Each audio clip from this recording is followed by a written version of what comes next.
नमस्कार, आप देख रहे हैं NBC 24 और मैं हूं आप सभी के साथ ब्रह्मचारी आशीष।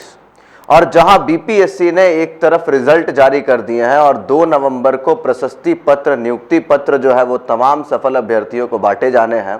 ऐसे में एक बड़ा बयान उपेंद्र कुशवाहा का निकल करके सामने आ रहा है, जो आजकल सोशल मीडिया पर खासा चर्चे में है।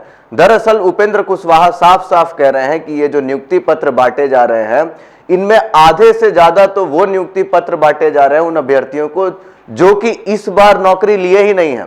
यानी कि साफ साफ आंकड़ों में किसी तरह से पूरा करने के लिए ये लोग पुराने ही विद्यार्थियों को, अभ्यर्थियों को प्रशस्ति पत्र बांटेंगे। अब ऐसे में बड़ा सवाल निकल के आ रहा है कि आखिर चुनाव भी करीब आ रहे हैं, ऐसे में क्या कुछ सरकार कर रही है।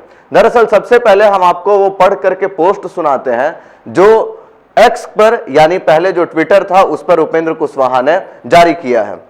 साफ साफ लिखा है इसमें, नीतीश कुमार जी और तेजस्वी यादव द्वारा दिए जा रहे बिहार में लाखों नौकरी के दावों की असलियत अब सामने आने लगी है। शिक्षक भर्ती के अभ्यर्थियों के आरोपों को समझेंगे तो लाखों नौकरी की सच्ची कहानी सामने आ जाएगी। पहला, ज्यादातर पूर्व से नियोजित शिक्षकों को ही बीपीएससी भर्ती के माध्यम से नियुक्ति मिलनी है। ये संख्या कुल भर्ती का लगभग 25% है। ऐसे अभ्यर्थियों की संख्या बहुत ज्यादा है जो प्राथमिक, माध्यमिक और उच्च माध्यमिक तीनों में या एक से ज्यादा वर्गों में सफल दिखाए गए हैं। तीसरा, शिक्षक भर्ती में तमाम राज्यों की भांति बिहार सरकार ने भी डोमिसाइल नीति लागू करने की घोषणा की थी, जिसे उन्होंने न निभाकर भर्ती को अन्य राज्यों के लिए खोल दिया है। तो ऐसे में 3 बड़े आरोप जो हैं वो लगाए जा रहे हैं उपेंद्र कुशवाहा की तरफ से।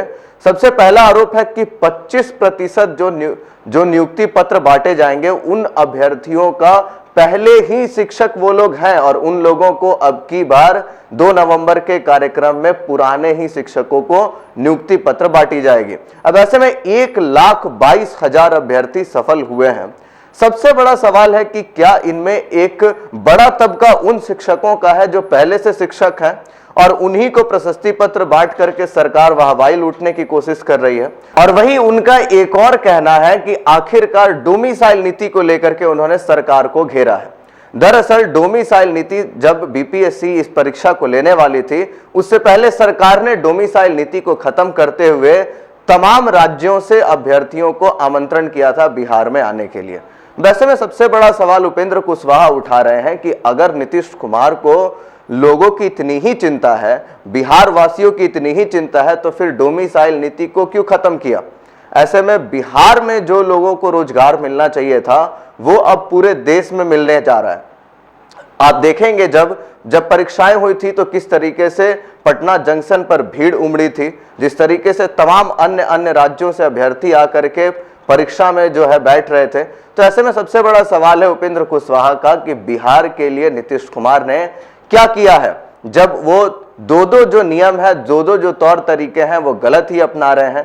पहला कि 25% लगभग उन शिक्षकों को नियुक्ति पत्र जो दे रहे हैं जो कि पहले से शिक्षक हैं, और दूसरा जो डोमिसाइल नीति में परिवर्तन किया है, उससे साफ स्पष्ट हो रहा है कि बिहार के लिए नीतीश कुमार बहुत कम सोच रहे हैं और कहीं ना कहीं उनका पूरा ध्यान 2024 के चुनाव को लेकर के साफ स्पष्ट हो रहा है। जिस तरीके से तमाम 1,70,000 पदों पर बहाली निकाली गई थी और उसमें डोमिसाइल नीति को खत्म कर दिया गया।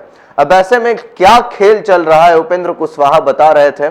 अब देखिए क्या कुछ होता है। 2 नवंबर को प्रशस्ति पत्र बांटी जानी है, तमाम उन अभ्यर्थियों को नियुक्ति पत्र मिलेगा और पटना के गांधी मैदान में यह कार्यक्रम होगा जिसमें मुख्यमंत्री नीतीश कुमार, उप मुख्यमंत्री तेजस्वी यादव भी मौजूद रहेंगे। उन्हीं की अध्यक्षता में इस कार्यक्रम का आयोजन किया जा रहा है और तमाम जो 1,22,000 अभ्यर्थी सफल हुए हैं उनको नियुक्ति पत्र बांटी जाएगी। बाकी के अपडेट्स के लिए बने रहिए NBC 24 पर। धन्यवाद।